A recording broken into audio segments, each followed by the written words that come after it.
Përshëndetje miq, uroj të jeni mirë dhe mirë se erdhët në kanalin tim. Për ju që më dëgjoni për herë të parë, unë jam Andalina nga sofra ime.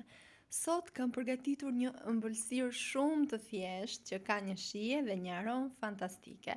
Përgatitet shpejt, qëndroni me mua ta përgatisim bashkë. Në një tigan të thellë ose në një tenxhere do shtojmë 600 ml qumësht.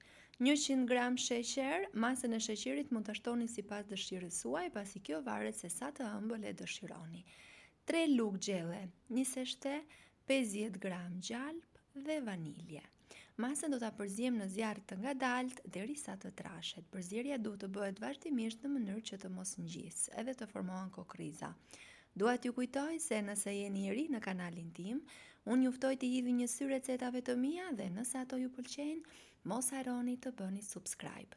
Pasi masa është trashur, do të shtojmë 4-5 biskota të thërmuara, e përziej masën mirë dhe siç është masa do ta vendosim në forma, mund të jenë tasa, mund të jenë gota, sido që t'ju gjendet në shtëpi. Do t'i mbushim dhe do t'i lëm pak sa të mpiksen, ndërkohë që ato mpiksen, do karamelizojmë 6 deri në 7 kajsi duke i prerë në copa të vogla me 2 lugë gjelle sheqer dhe pak lëng limoni. Do t'i përziejmë në zjarr të ngadalt sa të fillojnë të zbuten. Dhe nuk dua të harroj pa thënë se është kënaqësi për mua gjithmonë të mësoj se nga cili vend i Shqipërisë apo i botës më ndiqni. Nëse keni dëshirë, mund të ma shkruani në koment.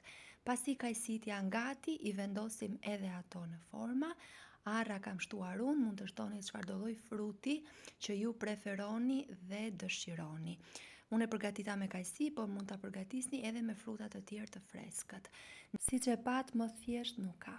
Nëse ju pëlqeu kjo video, për të më mbështetur, mos harroni të bëni like dhe të lini përshtypjen tuaj në koment. Faleminderit.